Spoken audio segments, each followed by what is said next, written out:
Communiqué. Depuis quelques jours, des contre-vérités. À la faveur de la dénonciation par le CNSP des accords militaires entre le Niger et la France, les Nigériens dans leur ensemble ont battu le pavé pour exiger le départ des forces françaises basées au Niger.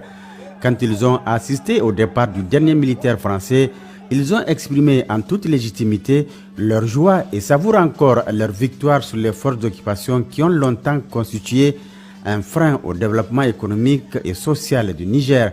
Les Nigériens ont dans la foulée vu plusieurs conteneurs de matériel convoyés vers le Tchad et des vols réguliers en direction de la France à partir de Niamey, laissant croire qu'ils sont partis avec la totalité de leur matériel. Logiquement, à partir de ce constat, personne ne peut imaginer que ces militaires français ont laissé sciemment derrière eux tout un arsenal de guerre en plein centre-ville de Niamey qui en dit long sur leur intention. Une intention exprimée d'ailleurs publiquement en son temps par un expert français en renseignement sur la chaîne LCI. Notre ambassadeur et notre contingent n'étant plus otages au Niger, en quelque sorte, dans cette position de Fort Alamo, nous aurons peut-être plus de latitude pour monter des opérations de déstabilisation, cette fois-ci plus clandestines. C'est dans cette même logique que l'ancien ambassadeur de France au Niger, Sylvain Ité, a déclaré lors de son audition à l'Assemblée nationale que la France dispose encore sur place au Niger des contacts avec lesquels elle continue à travailler. Nous suivons grâce à nos contacts sur place la politique intérieure nigérienne et continuons donc d'alimenter nos autorités politiques en information sur la situation. En d'autres termes, même sans être à Niamey, nous exerçons activement notre activité et nos missions. Malgré ces déclarations qui expriment l'opinion ambiante en France, Macron et son gouvernement ont choisi la voie du déni. Mais la découverte de tous ces matériels militaires faits dans cette maison située au quartier Francophonie, extension Tchangaré, occupée par des instructeurs militaires français jusqu'à leur départ, bat en brèche ce déni et apporte une preuve supplémentaire de la mise en œuvre de cette stratégie de déstabilisation de notre pays.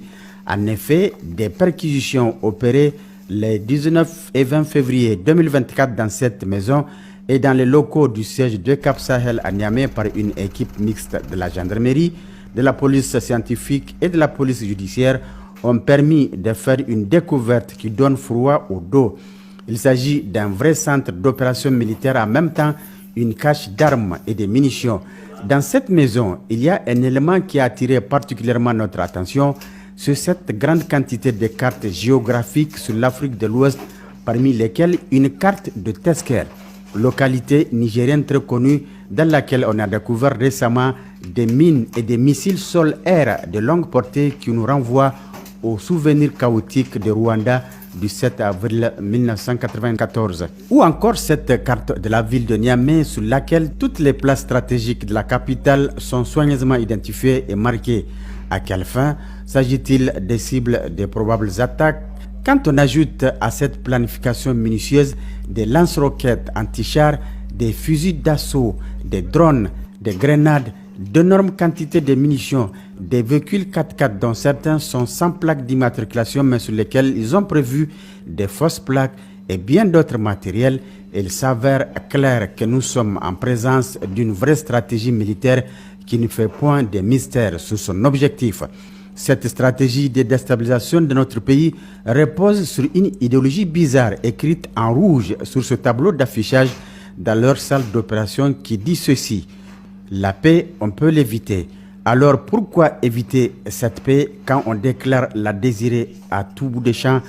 Ici, le mensonge est tellement gros qu'il n'est plus possible de le cacher. Mais quand on construit un partenariat sur du faux, il y a toujours un élément qui trahit le subconscient et le refoulé remonte à la surface pour révéler au grand jour le désir caché.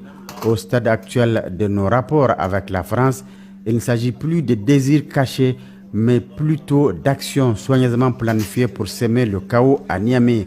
Au regard de cette nouvelle tournure prise par nos rapports avec la puissance impérialiste, il revient au peuple nigérien de resserrer davantage ses liens avec le CNSP et d'être focus sur l'objectif ultime, la souveraineté totale du Niger. Il est donc impératif de rester dans la voie tracée par le Conseil national pour la sauvegarde de la patrie sous la conduite de son président, chef de l'État, le général de brigade Abdraman Chani, pour atteindre un tel objectif.